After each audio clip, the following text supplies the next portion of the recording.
You can do it. You, you, you, you all can do it. How many times have you heard this? How many times have you told this to someone, your close friend or your relative? Every other post on social media by a social media influencer these days is about motivation. The next few minutes isn't. Priya dreamt of becoming this celebrated neurosurgeon. She had the supportive parents and friends that she needed who helped her throughout her journey. She even aced her class during her high secondary examination. Moving on to Rakesh. He is one of the top 5 students in his college campus. He rightfully dreamt of having the best job, a huge package, and a great career development opportunity. His parents supported for the first and his friends cheered for the later. The recruitment season started with everyone feeling butterflies in their stomach. Butterflies in his stomach. That's how Aditya felt on his first date with this wonderful lady.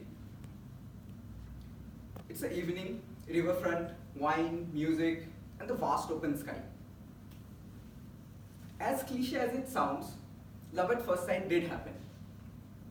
She was everything he could wish for and more. In a few years, they tied the knot, and in another one, had this lovely little kid. Shreya has been working day and night.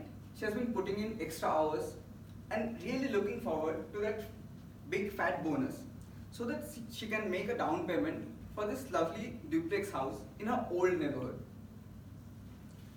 She had this dream of a heaven she could deck up exactly the way she liked. As practical as it sounds for a rented place, it sure does come with some limitations. She is a hardworking and smart woman. She can sure fulfill her dreams. Or can she? Priya didn't crack the medical entrance examination. Rakesh was wondering if he should have applied for the backup jobs. Aditya had not eaten anything since the last evening, since his wife walked out of the home, out of their marriage.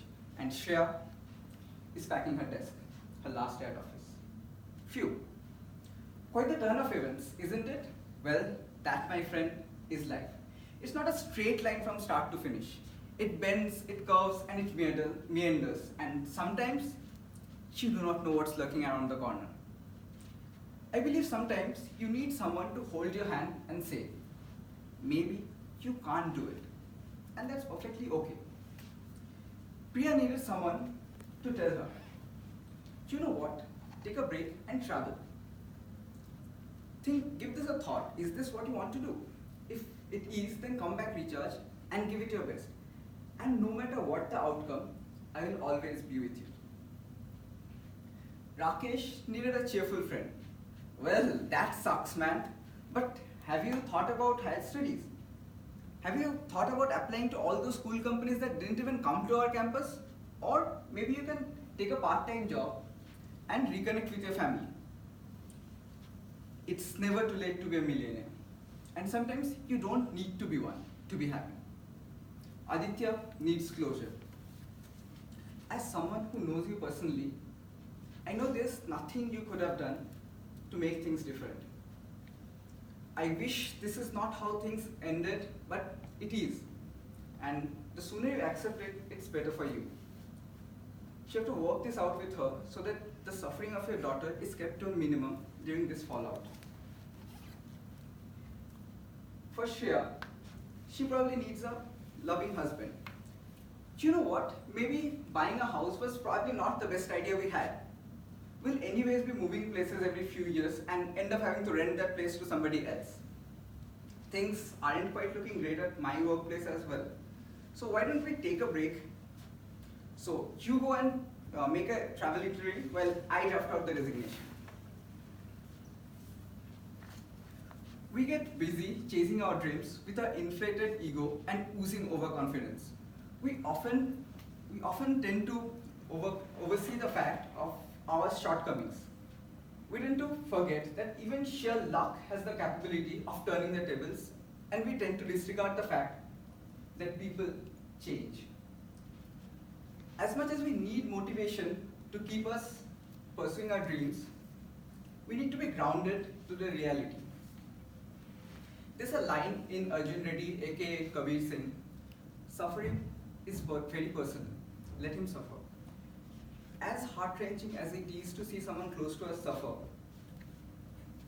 we often try to yank them out of their misery. And as well-intended as it seems, we often tend to make it worse. I do not know what conversation greeted the people. I do not know how their story ends. But the next time you are with somebody in distress, maybe give it a thought that your well-intended motivation will not push them over the edge. Maybe they need the hard to swallow pill of reality.